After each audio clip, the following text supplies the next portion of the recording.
I woke up this morning to an order in my eBay shop from a buyer who they left a little note in the buyer's notes field that said they were going on a camping trip on July 4th and that they were hoping to get this item before their trip because they wanted to take it with them. So it's the lid for an ice cream maker, a vintage ice cream machine.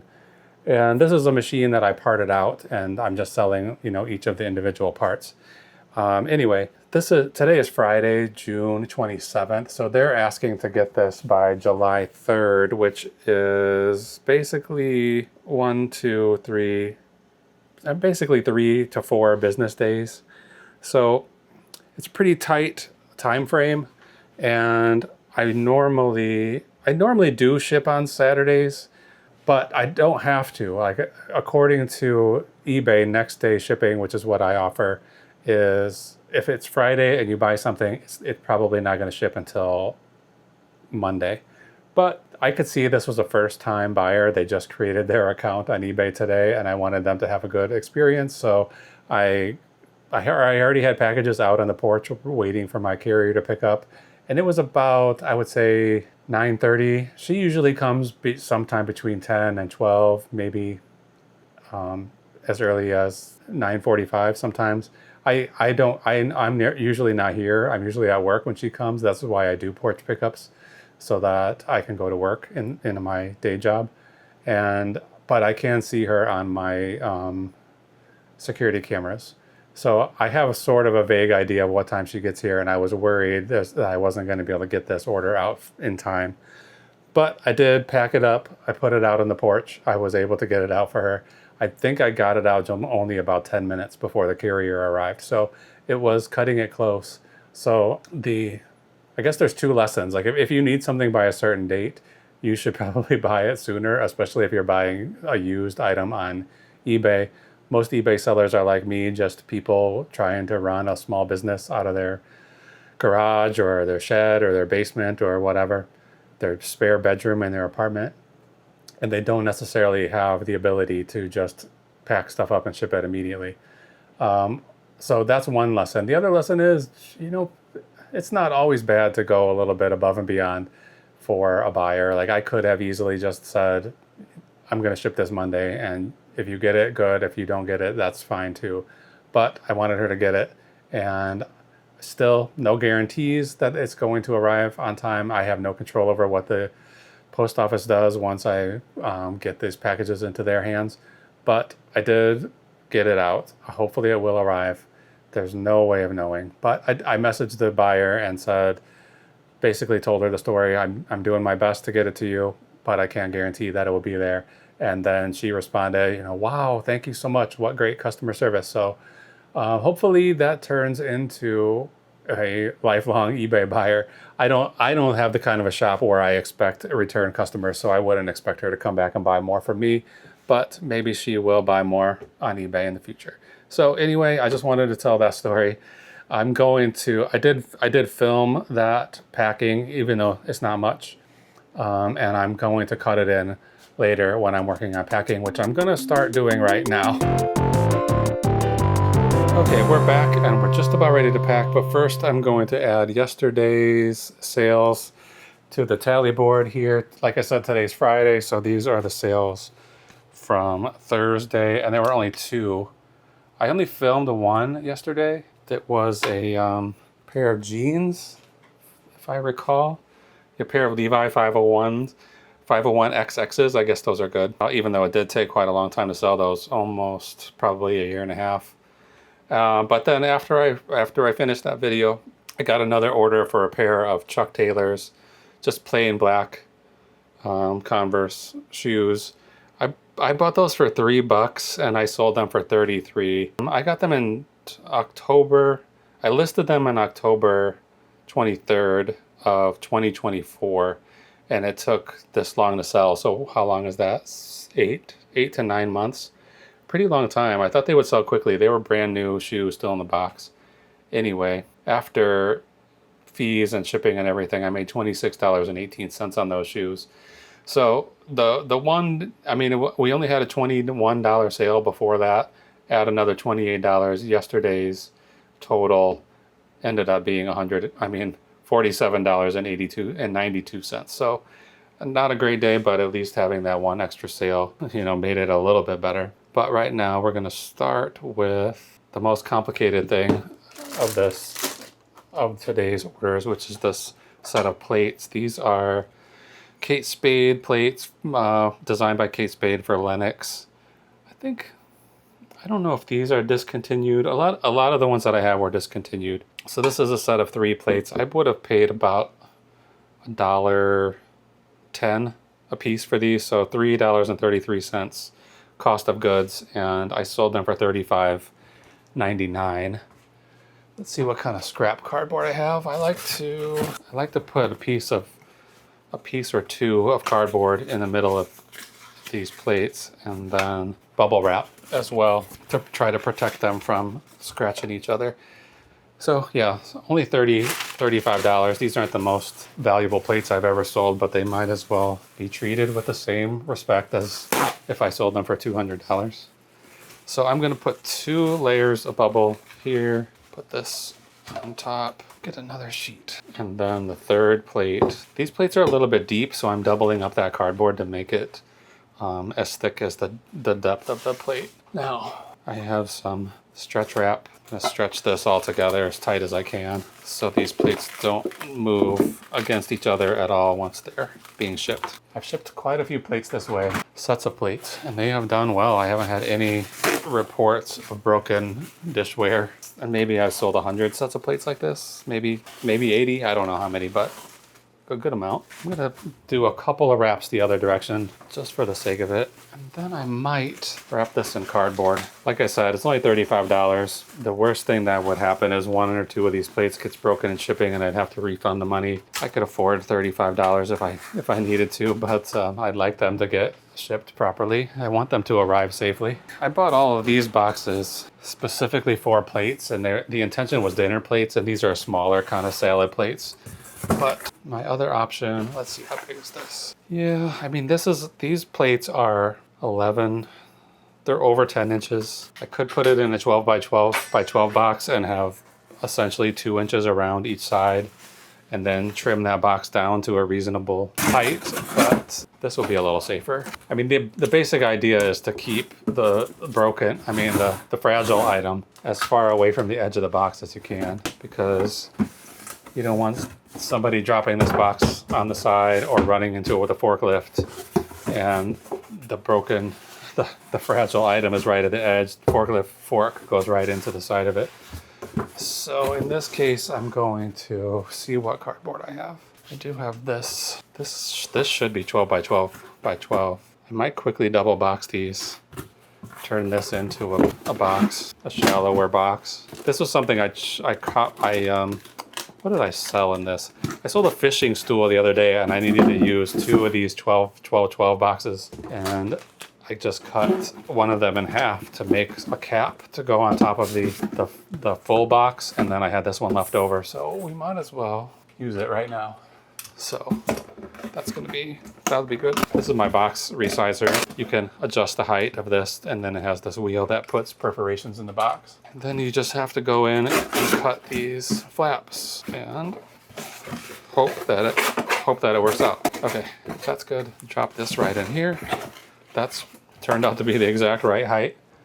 While I have it open, I'm going to put a piece like that. And this one's going just on the inside, so it doesn't have to be taped up that well. Yeah, that's good. Okay, so I'm gonna put 1 thin layer of paper on the bottom. Do I want to? I'll just put paper around the edges too. I was thinking about using some of those big air pockets that I have in the other room, but I think paper is gonna be safer and easier.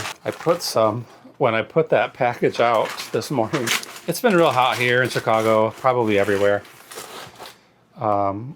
I put 2 cans of seltzer, and then I went to walk the dog, and when I came back, it only took, it was a short walk, 5 or 10 minutes.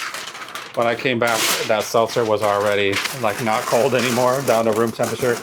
So I set a timer for a few minutes, and I threw those seltzers in the freezer, but I didn't want to miss her, but I did miss her, but the timer went off. I grabbed the seltzers, I stepped out on the porch, and the packages were already gone. So just in a few minutes, 10 minutes or whatever, I had them in the freezer. I missed talking to her. I've really only talked to her in person, maybe like legitimately talked to her 2 times. And I've seen her to wave to her and say hello, maybe 3 other times. So yeah, like I said, I'm usually at work when she comes. So I leave notes for her. Leave her a card, a thank you notes, whatever. So sometimes she leaves notes back because I'm concerned, you know, I don't want to make her job too hard. And honestly, I hope that she gets paid extra for picking up these packages, but my understanding is that she doesn't. But I kind of want to ask her. I don't know if it's appropriate or not to ask her, but I kind of just want to know, like, is she getting a little bit of a bonus for doing this extra work for me? And if she isn't, then I want to make sure that I give her more money. So I do leave her little gifts once in a while, and I know the post office has rules about how much you can leave, but I'm not too concerned about that. That's none of my business, you know. I want to treat her like she deserves to be treated. I don't care what the post office says. I think their rules say you can give 1 gift a year, like a Christmas gift, and it should not be cash. And it should be something that's valued at less than $10, which is ridiculous. Those rules were probably written in 1940 or something, so I want to give her something that is appropriate to the work that she does. I appreciate it so much. All right, this one is done. The rest of them are going to be much quicker. DS is the buyer's initials. All right, next. This little guy. Okay, this is a part for a Black & Decker Gizmo can opener. I bought this opener. I bought this can opener at, what else do I want? I'm gonna try to grab all the boxes I need right now while I'm coming out here, so I only have to make 1 trip. So I think I want this, and I think I want this. Okay, I bought this can opener at Wings.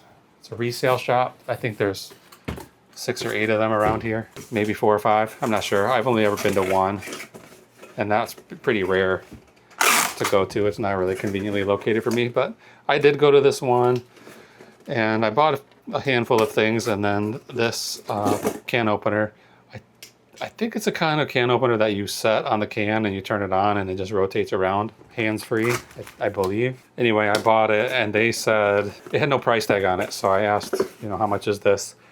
They went to the back to the guy who prices stuff. He came back, they brought it back out and said $3.50. So I think it was selling, I'm going to imagine it was selling for like $30. I can't remember for sure, but I took it, and then they kind of suspiciously said, if it doesn't work, we'll take it back. So I got it home and it didn't work.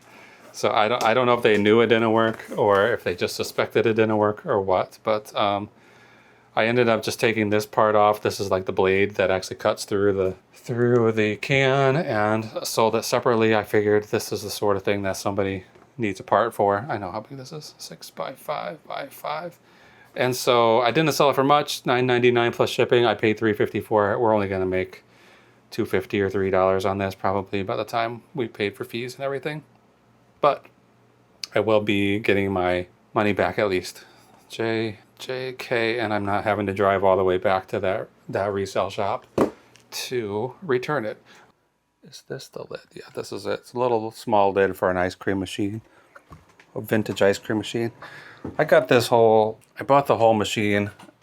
I thought I would sell the whole thing, but I can't remember what exactly was wrong with it, but there was something wrong with it where I wouldn't be able to sell it, so I just parted it out. And I'm selling each part individually, the paddles that spin, the canister itself. There's probably 6 or 8 parts. This lid sold for $15.99. I must have gotten this for free. I don't remember exactly where I got this. Let's see. I got it from an estate sale, but that could have been... It's really possible that was a estate sale where they just wanted to get the house cleared out and they were giving away everything for free, because I wrote down in my notes, I put a $0 cost of goods. So either the item was free because it was a free estate sale, or I put the cost of goods on some other part of this machine, and then just called zero on this one. I can't remember for sure, but in any event, sold this for $15.99. It's already like almost 10. I think our carrier usually gets here at like between like 10:30 and 12. So it's 9:57 right now. So I'm kind of hustling to try to get this out on the porch for her to take. I'm thinking it'll get out today just fine, but we'll find out. And then I will add this. I'll add this into the video, tonight's video of packing, and then just figure out the proceeds, the profit we make on this at the end when we do the rest of the accounting. So next up, Marl Bro. This is another one of these. I only have 2 of these left now. Hopefully these other 2 will sell in the next couple of days. I packed one yesterday or the day before, and I just happened to have the exact right size box for it. But I usually use these 8x8x8 boxes and put 2 of them together, but I only have 1 of those left. So I have to figure out some other solution, which hopefully could be one of these. No, could be one of these. Yes. This is not the most economical way to do this, because these boxes I have to pay for. So this package is going to end up costing me $2 or something. Honestly, I'm going to look around more, see what other boxes I have. I don't want to waste these. So let's put these back, and we'll see what else is available. Come in here. That's here. This is here. This is a winner, I think. Yeah. Okay. Yeah. This thing, I sold this for full asking price. Most of the others I've taken offers recently. I think the one I sold the other day I only sold for 14. This one I sold for $21.99 plus shipping. So that's my full asking price. I think since I only have, well, I don't know. I was going to say since I only have 2 left, I might stop taking offers on them, but if I just want to get them out of here. Even at $14, I'm making a little bit on each one. With this one, $21, I think I paid $3.75 for it around. So I probably won't make that much really anyway. Probably make $15. This has a lot of weird writing in it. It says pantyhose, socks. Might have been something that somebody moved with. Okay, Marl. I think I'm gonna cover up some of this writing. I don't like that it says socks and pantyhose on it. This says pantyhose $2. I think this is a box I bought a bunch of pantyhose at a church estate sale, and I think I paid $1 a piece for those things. So somebody bought the whole box for $2 maybe, and I bought it again for 16 or 14 or something like that. There were 16 pairs of pantyhose in there. I paid $14 for them. Okay, Marl Bro.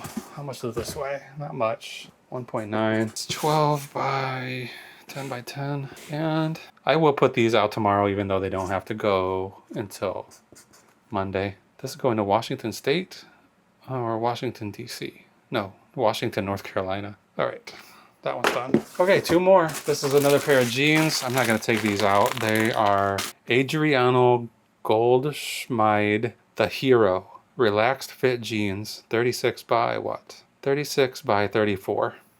Straight. These, I must have had these forever. I bought these in December of the last year at the Norwood Park resale shop I go to. And I paid $4.83 for them and sold it for $45.99 plus shipping. So that's a pretty decent return.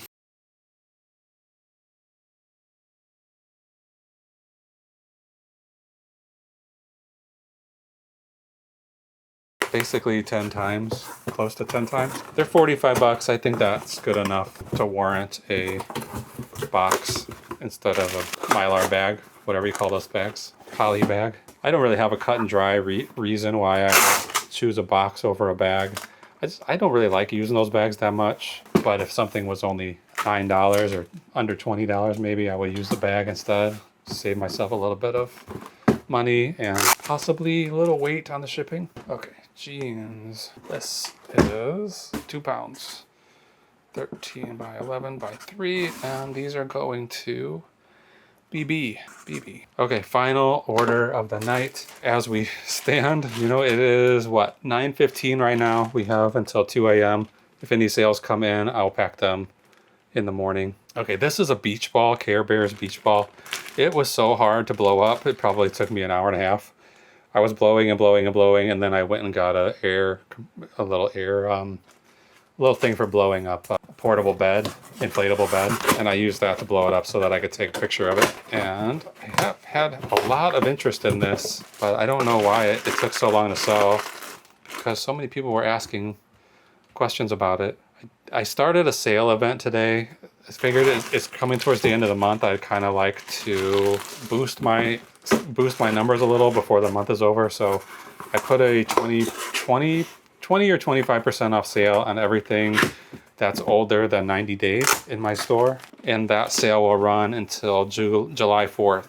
So I guess it's sort of a 4th of July sale. And hopefully it'll give me a little boost at the end of this month and then a little bit of a boost as we go into the beginning of July. I'm hoping that June numbers have really picked up certainly compared to May and compared to the beginning of the month. Still a little lower than I want. So I'm hoping that this sale will increase the numbers. All right, this is going to SR. Okay, that's it. I'm going to go on the eBay website and buy labels for all of these boxes, and then I'll be right back and tell you about how much profit we made today. Okay, that's that. These packages are all ready to go.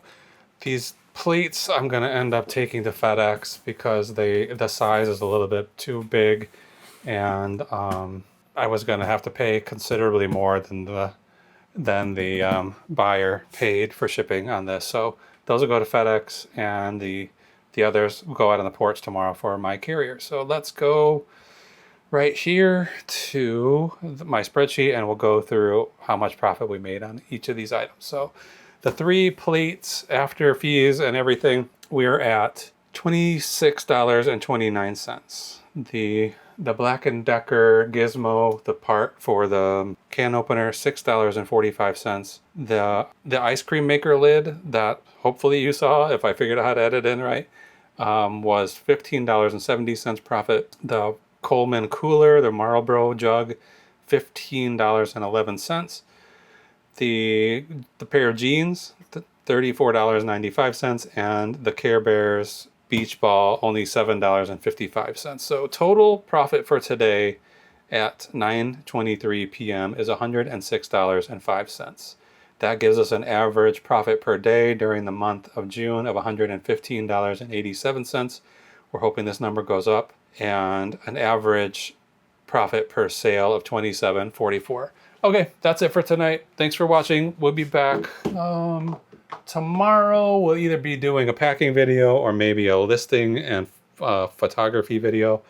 And then for sure Sunday night another packing video. So if you like this kind of, if you like seeing this kind of work, seeing what it's like to really run an eBay business, come back and subscribe and hit the notification bell and all of that stuff.